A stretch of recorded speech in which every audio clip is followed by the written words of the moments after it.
Introduction. A lot of people who try to sell anything online simply are not doing a good job of it. This is the main reason why the vast majority of people trying to sell affiliate products simply can't make a living off their online marketing. It's not because these people are dumb. It's not because they are incapable of making money online. Please understand that just because you have heard that you can make a lot of passive income on the internet doesn't necessarily mean that you just need to roll up your sleeves and put up a website and, all of a sudden, all this money will come. I hate to break it to you, but the whole idea of build it and they will come is just a pipe dream. It may have worked 10 years ago, but believe me, it doesn't work today. There's just simply too much competition out there. In fact, according to several estimates, every single day, over 2 million pieces of fresh online content is uploaded every single day. Think about that for a second. Try to wrap your mind around that figure. 2 million pieces. So it doesn't matter what kind of niche you're in. It doesn't matter how obscure or esoteric your niche category may seem to you. There is simply too much competition out there. And to think that you just put up a website and suddenly all these people would come banging on your digital door and handing you their hard-earned dollars is simply a fantasy. Disabuse yourself of that thinking if you want to have a chance of actually making money online. How the online money-making game is truly played. If you truly want to create passive income using online properties, listen up. You have to create a sales funnel. Just because you put up an online article doesn't mean that people who find that article will find it so compelling and so persuasive that they would hand you dollars. It doesn't work that way. Instead, you have to look at them as sheep. That's right. You have to be a shepherd. You have to understand that for people to look for your content, deep down inside, they're already interested in whatever you are pushing. Maybe you're selling a service. Maybe you're trying to promote some sort of affiliate product. Maybe you run an online store. It doesn't matter. People who read your content are somehow, some way, already interested. But the problem is the way you position your offering plays a big role in how they would respond. You have to look at the situation from their perspective. When was the last time you bought anything online? Chances are it hasn't been all that long. When you were looking for something online, you're not looking to hand Joe Blow 10 of your hard-earned dollars. No. Instead, you're thinking to yourself, I have a problem. I'm looking for a solution to my problem. I'm looking for a page on the internet that would convince me that they understand my problem and they could lead me to the right solution. This is how most people shop online. In fact, a lot of people who buy stuff buy it impulsively. It's not because they don't want to spend their money. It's just because they came across the right materials that spoke to their needs. Even if their needs are not of the highest priority, they come across online content that appealed to those needs in the right way, so they end up parting ways with their hard-earned money. You can do the same. It all boils down to creating the right sales funnel. What is a sales funnel anyway? Look at how a funnel is shaped. It is like an inverted pyramid. It's very wide at the top, and as you get closer and closer to the actual exit section of the funnel, it gets narrower and narrower. You should think of everything you do online as some sort of funnel.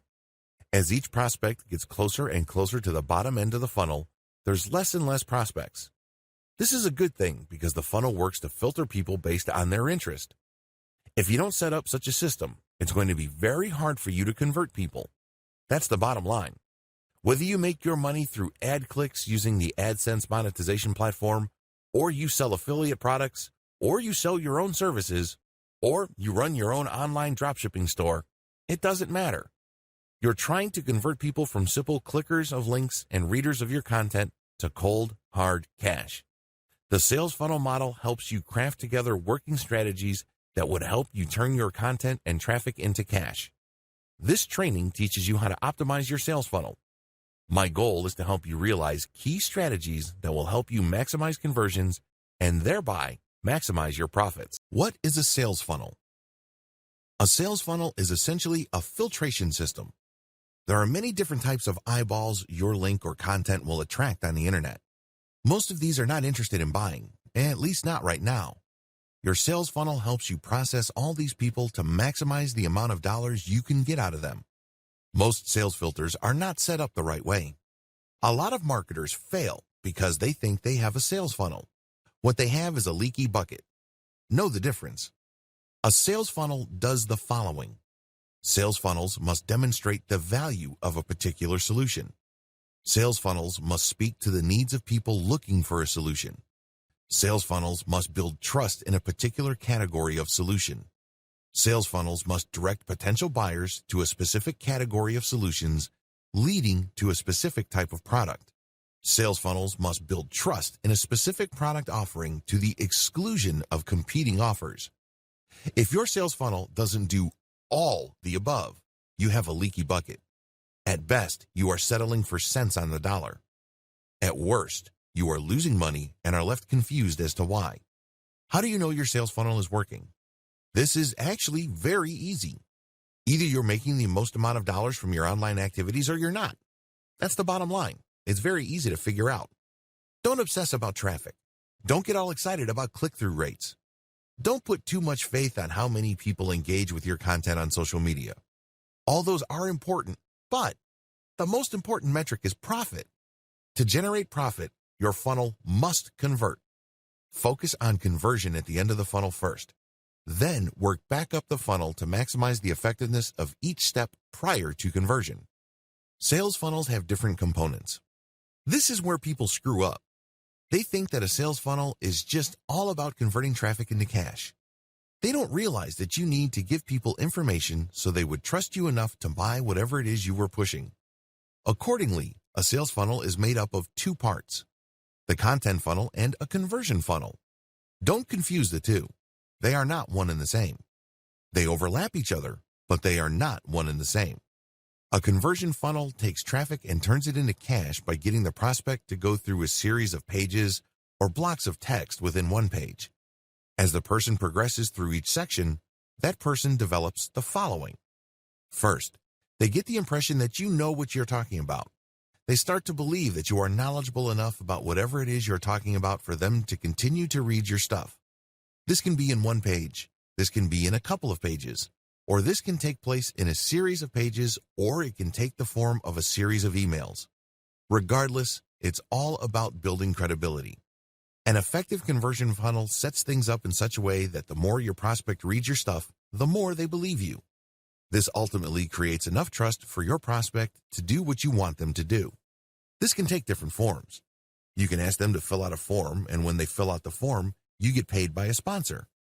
You can ask them to click on a sales link that says, "Order now."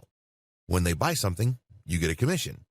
You can ask them to enter their email address and join your mailing list. Regardless of the form it takes, the goal of a conversion funnel is the same. It's all about getting traffic from the internet, filtering it down to a core group of people who believe you and trust your authority enough to do what you want them to do. What is a content funnel? A content funnel is a series of blog posts, articles, and pages both on your site and on third-party websites that step visitors through different stages of trust. At first, you get them to understand and believe that you are credible when it comes to a specific body of knowledge. For example, if people are looking for tips on how to deworm their dogs, your content funnel would start with material that answers basic questions regarding the deworming process. When people read these, they get the information that they're looking for, but they're probably looking for other information. Now that they know how to deworm a dog, is there a best way to do it? Is there a product that makes it as quick, painless, and convenient as possible? Your content funnel takes care of all these questions, but it all does it in the context of building greater and greater trust in your authority. It starts with establishing in the minds of the reader that you are knowledgeable and credible enough about the basic questions that they're asking. If they like what they read and they still have other questions regarding which solution is the best, they can click the link, and then you would lead them through your comparison of the different types of solutions out there. Again, these are not necessarily individual products. These can be just different ways to purge your dog. You can compare the different ways of purging your dog. There's a 100% organic way, and then there are the traditional chemical ways, so on and so forth. You compare these then to highlight to the reader that you can be trusted because you know enough to be able to compare, and then you suggest a specific solution, and then when they click through to that, they end up in a trust page. This is where basically you earn their trust by spelling out, usually in the form of an in-depth report or a review of the pros and cons of a specific product or solution. From here, you can then convert them. You can link them to a conversion funnel, or you can get them to sign up to a mailing list. Effective sales funnels start with product knowledge. Intimately know whatever it is you are promoting. Whether you're selling a product or service or you're an affiliate pushing someone else's stuff, it doesn't matter. You must establish some level of expertise in whatever it is you are pushing. If you're clueless regarding what you're selling, how do you expect to gain credibility and authority in the eyes of people you're trying to get to buy from you? That's just not going to happen because you did not put in the time, effort, and energy to achieve that level of knowledge. Effective product knowledge is vital for both conversion funnels and content funnels. Some key questions you need to ask. What problem does your product solve? Think in basic terms. If you're selling something, it's because it solves a problem. If you're a real estate agent, you're selling a home. Why do people need a home? It's not what you think. They need it for location.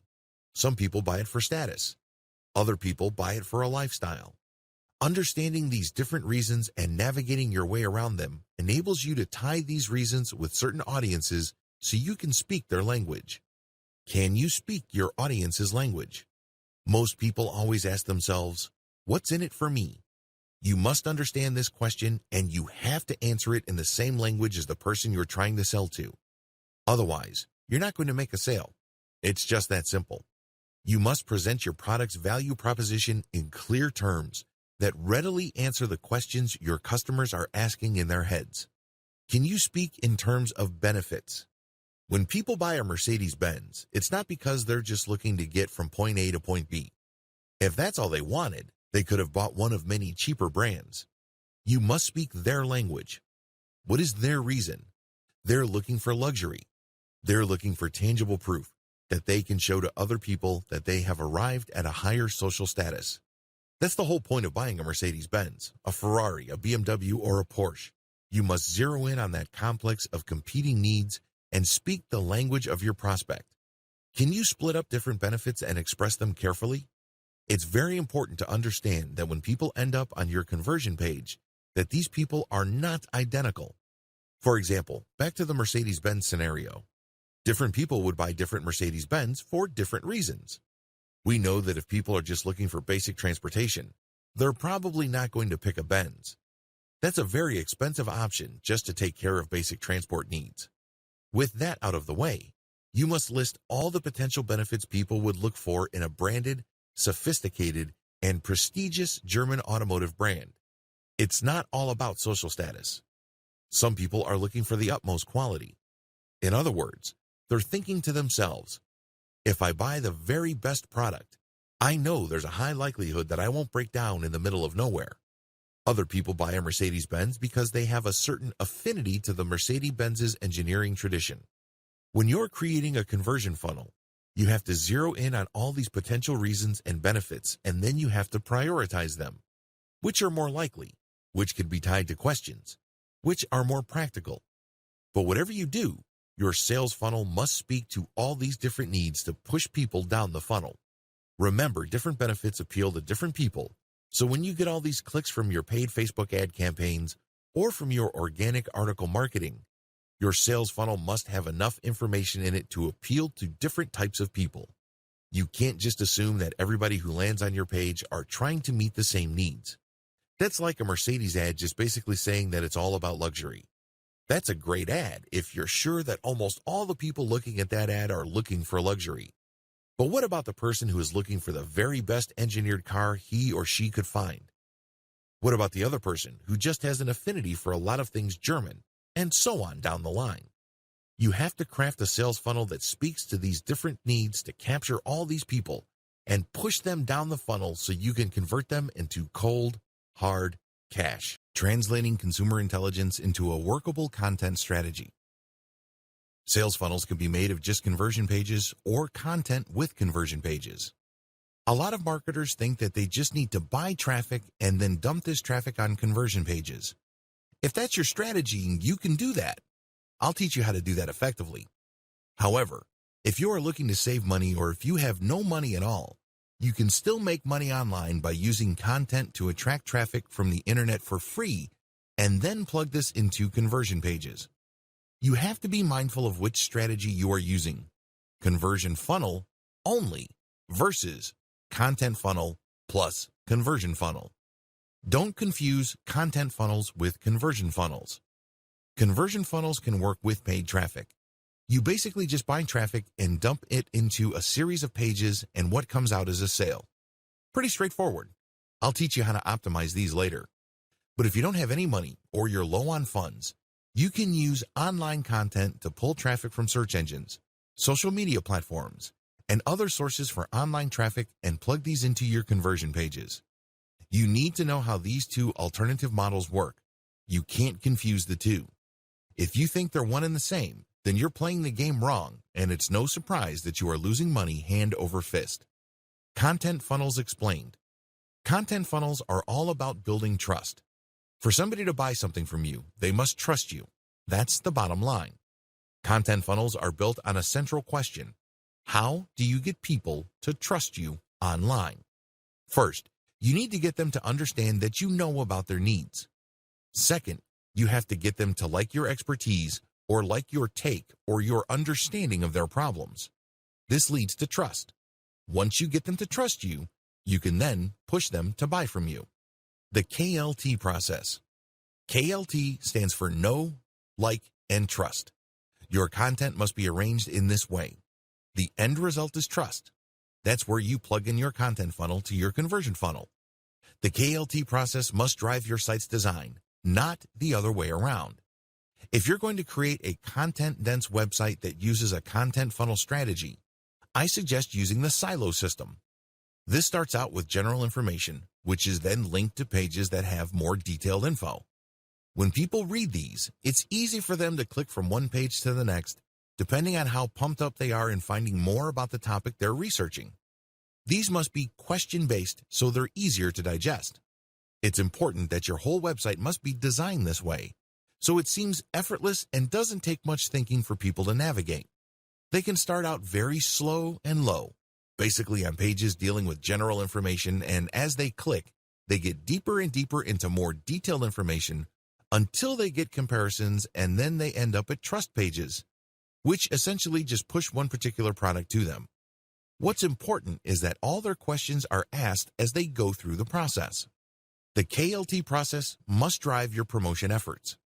Now that you have set up your website based on questions, starting out with the K, knowledge pages, you must promote your site using your K pages. Well, what do I mean by that? Throughout the internet, people are asking questions. Maybe they're on Twitter. Perhaps they're on a Facebook group. Possibly they left a comment on a Facebook page post. Whatever form it takes. Usually people are asking questions, and when you look at how you should have set up your K pages, they're all about questions. Basically, you just look for these existing questions on the internet and then explain your content a bit, and then drop a link to your content. You're not spamming because you are answering a question and you are providing a resource. It all depends on how you do this. You can't just drop a link and expect the reader to put two and two together and realize that you're not spamming. No, that doesn't work that way. Instead, people will think that you are spamming your link. You have to at least put in the effort to connect the question that they asked, the answer that's on your page, and then get them excited about learning more by the topic and then dropping the link. If you do that, your link is no longer spam, generally speaking. Instead, your link is actually a resource because you made a claim, and then they can click on the link for more information. In other words, it acts as some sort of citation. This is not much different from reading an essay and basically being intrigued by a claim that's made, and if you want to investigate the claim more, there's a citation. The key to successfully using your K pages as part of your general online promotion efforts is to establish credibility and authority first. This means that when you're on forums, answer people's questions that may not have anything to do with your website. You have to be obvious with your need to help others. People hate traffic poachers. Basically, it's obvious that these people don't really care about the members of the community or the people reading their stuff. They just want to make money. You don't want to be that person, and how do you know you care? Share information. Go out of your way to help people, and then when you drop that link, your site will pull in people and then push them down the content funnel. The bottom line is to live by the old saying, people are not going to care about what you know until they know that you care. Get that? Good. Content funnels explained. It all starts with K. Your content funnel starts with your knowledge of your audience's needs. They're not there to screw around. When somebody looks up how to immigrate to Canada on a search engine, they're looking for a page that will give them legal information on how they can leave their country so they can become citizens of Canada. They're not there to research dog food. They're not there to vacation in Hong Kong. They're looking for a specific type of information because they have specific needs. A well-constructed K page gets to the heart of the matter. Cut straight to the point. A well-constructed K page in a content sales funnel addresses specific questions. For example, if somebody wants to immigrate to Canada, the first thing that they want to ask is, am I qualified? Do I have the right education for it? Do I have the right background and experience? Your pages should be set up based on these questions. There are great resources online you can use to find these questions. The most common, of course, is Google AdWords Keyword Planner tool. You can also use a tool called asktheaudience.com. Whatever the case may be, think of organizing your K pages around questions because people work with their problems in the form of questions. By organizing your content around questions, you make them easier to promote. Please understand that the human mind tends to navigate and process information in two forms: questions and stories. It's much easier to produce content based on questions. They're short, they're choppy, and they're easy to process. Why should you do things this way? If you paid attention to the way you yourself process information from the internet on your mobile device, you would understand this clearly. When was the last time you opened your Twitter app on your mobile device and just read everything very carefully? Probably never. Instead, most people would scan. They would basically just keep scrolling down their Facebook timeline, and then if they see a keyword or an image, then they'd stop. That's how people process information, and if you ask me, that's the only way people can process information because there's just so much information on the internet. In fact, according to some estimates, upwards of 2 million new pieces of information are created every single day. That's a mind-blowing amount. So, people have developed coping mechanisms, and one of them is just scanning. By organizing your content in the form of questions or around questions, you make it easy for people to read since they're easy to read and they're easier to promote. How? People are already asking questions related to your stuff on Twitter, Quora, and forums, and a variety of social media platforms. Your job is to find those places and slip your content into existing discussions. In other words, if you are in a forum, it's probably not good for you to create a specific discussion about what you're promoting. Believe me, people are not going to care. However, people will care when somebody already asked a question and then other people are giving their answers and then you come in and come up with a much better answer and then supply a stripped down version of your content and then you end with your link as some sort of source. That's how people will take you seriously. Of course, pay attention to what I said earlier. If you're going to all these places, make sure you build credibility and authority first. Don't just get in, spam, and leave. You're going to get banned if you do that. Organize your question-based pages around themes. Just as questions can fall under a certain category, you can create articles around questions and then organize these articles around a category. This is not just a housekeeping tip. You're doing this so you can maximize the value of each page. Interlink your K pages in your content sales funnel for maximum effect. You can't just interlink saying that there's another page somewhere in your website. You have to organize these links based on questions or concerns and tie them around certain themes that you know your audience members would be interested in. Make each page count. Don't just write content just because you have nothing else better to do. Every single word, every single paragraph, every single page must have a purpose. That purpose should be obvious to you by now. Your purpose is to push people down the conversion funnel. Whether you are using a content funnel or an actual conversion funnel, your job with every new piece of content is to push them down to the next step, and the best way to do this is to amplify their desire or respect for your authority. Basically, you get them excited about the next step. To put this in practical terms, please understand that when people are looking for a basic question, they usually have another question in the back of their mind. For example, somebody goes to your pizza website because you have a page on how to bake a Napoli pizza. So, your first page lays out information regarding what a Napoli pizza is and a basic recipe. Pretty straightforward. However, You call people to action with key questions like how to get the right heat temperatures for your Napoli pizza, how to make sure you don't scorch the bottom of your pizza. In other words, you start with general information that clues people in.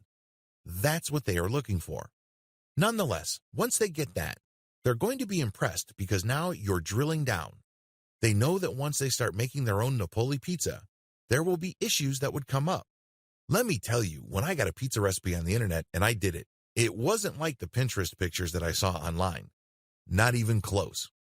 Why? Because I didn't drill down and up. I didn't know about scorching the flour. I didn't know about manipulating the dough so there's no gooey, uncooked portion in the middle, that kind of thing.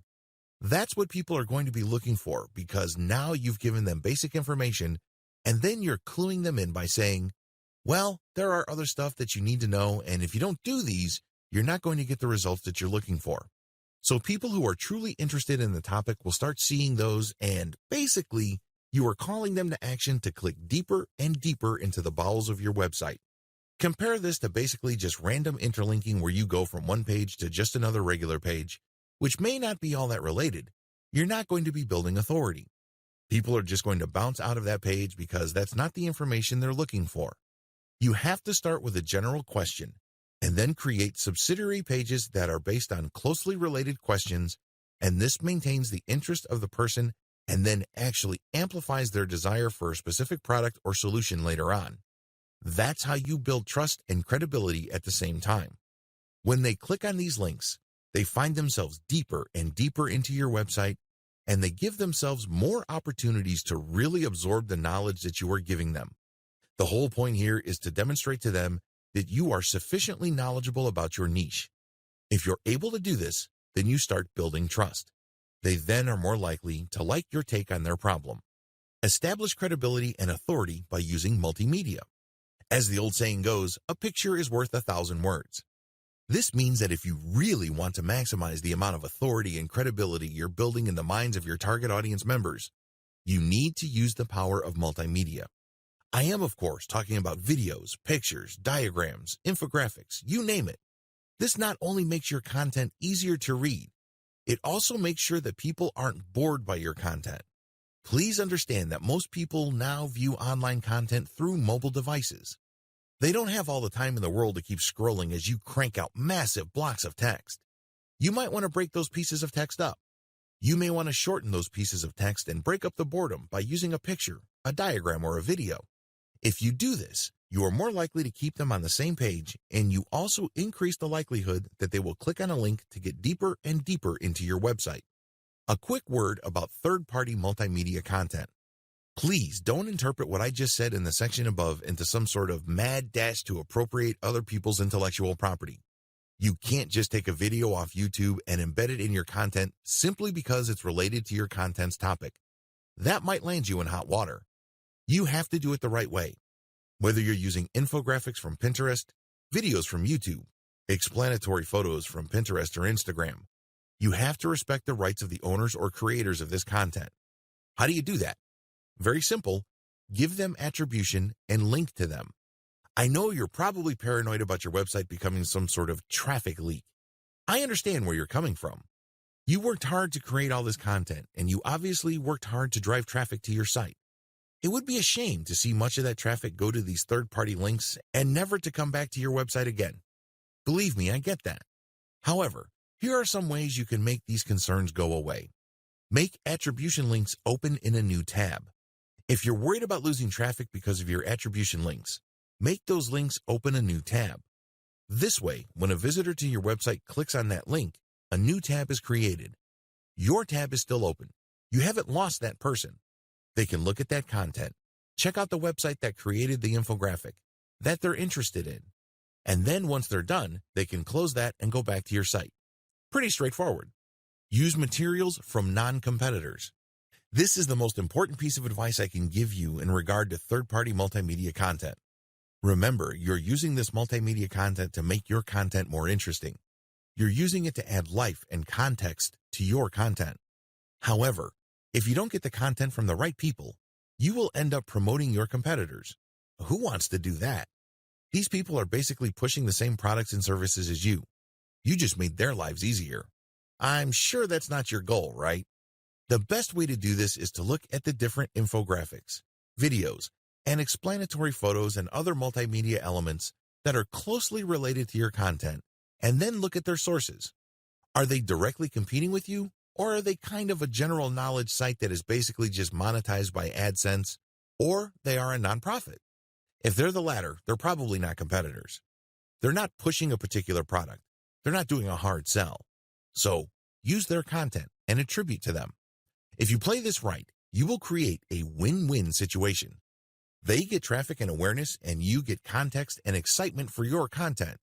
Everybody can win, but you need to play the game the right way.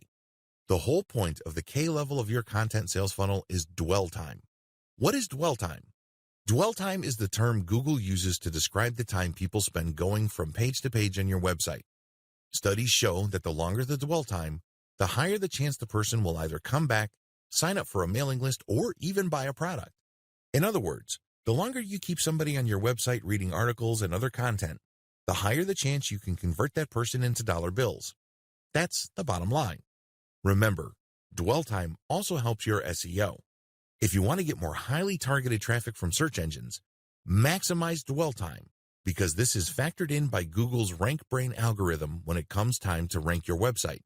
The higher your dwell time, the higher your rank on Google. Understanding your content funnel's L pages. A lot of people misunderstand the role of L pages. L pages, of course, stand for like pages. These are pages intended to push people to trust your brand enough to buy from you. In other words, these L pages assume that when people click over to them, they know enough about the basic information of your niche. They're not trying to answer general questions. L pages don't share basic info. I just want you to be clear about this. When you create an L page, you're not saying to the reader why you are interested in this stuff or people are interested in this type of product. They don't want that. That's introductory stuff. For example, if somebody is looking to bake Napolitano-style pizza, they go first to a K page that tells them that Napoli-style pizza came from Naples in Italy. It was brought by Italian immigrants to the United States. It is a very tasty form of pizza. It's puffy, so on and so forth. When people go to an L page from that original K page, they don't want to be told the same info. They already know the background. Now they want specifics, like how not to burn their Napoli pizza too much. What kind of pieces are available to produce the very best Neapolitan-style pizza? You get the point. They're looking for deeper information, which would then eventually lead them to buying a product. They have deeper needs at this point. Don't waste their time by rehashing basics or intro. It just erodes your credibility and authority. When people land on an L page, you should safely assume that they already know about the categorical options available to them. L pages are all about distinction. L pages are all about pushing your prospect to one type of product category over another. In other words, since a reader ended up on your L page, they already think you are credible to a certain degree. Now, they're basically open or susceptible to you suggesting to them one particular broad category of solutions over another. In many cases, this involves disabusing them of earlier held beliefs regarding other options. L pages must interlink to produce this disabusing effect.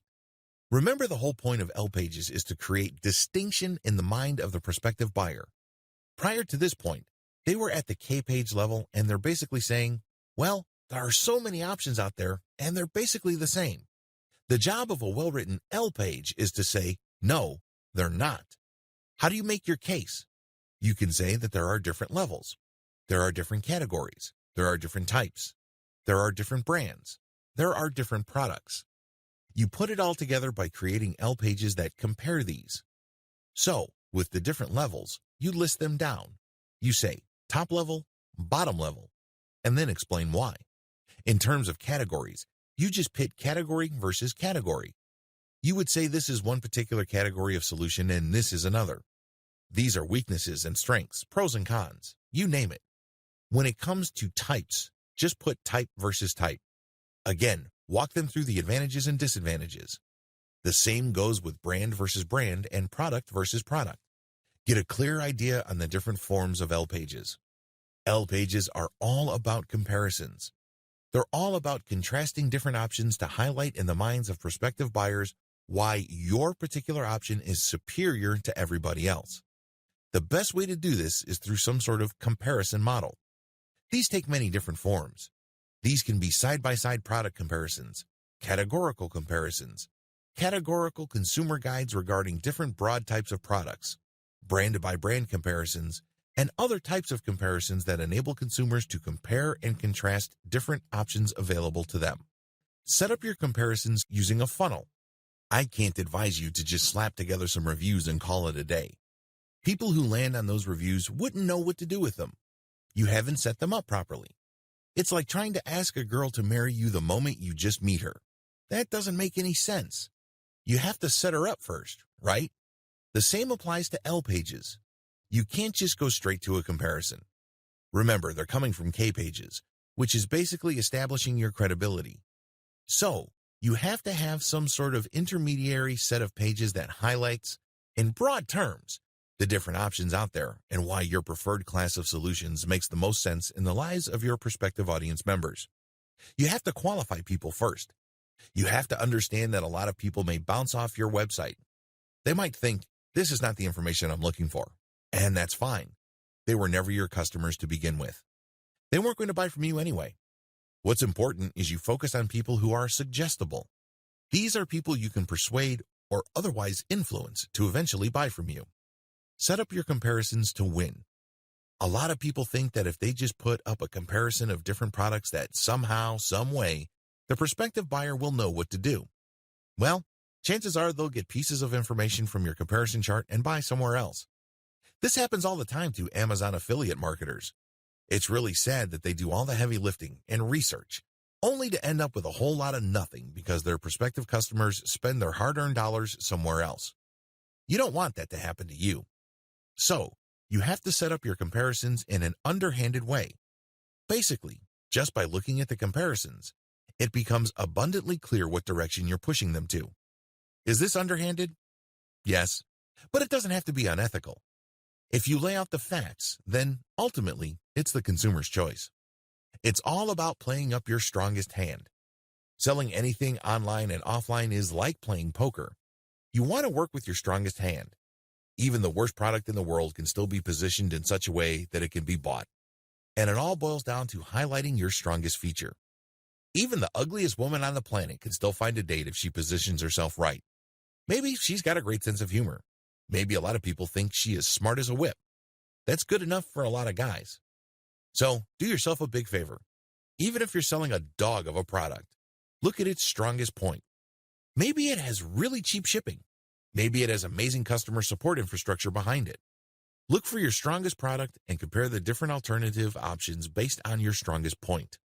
Just as a very ugly woman is not going to compare herself to a supermodel, you shouldn't compare your product to its category killer. That doesn't make any sense. You have to position the category killer based on its weakest point, which happens to be the strongest point for your product. That's how you get a sale. That's how you get into the head of even the most skeptical consumer. Call the reader to action.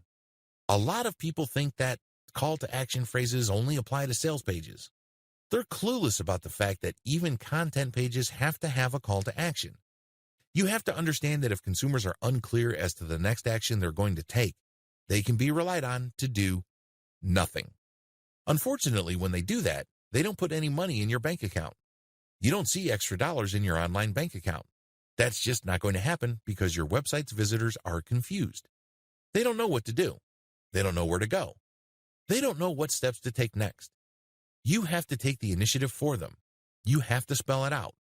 Assume that everybody that ends up on your website has an 8th grade education. Keep it simple. You'd be surprised as to how hard you can push people down the content conversion funnel until you get them eating off the palm of your hands.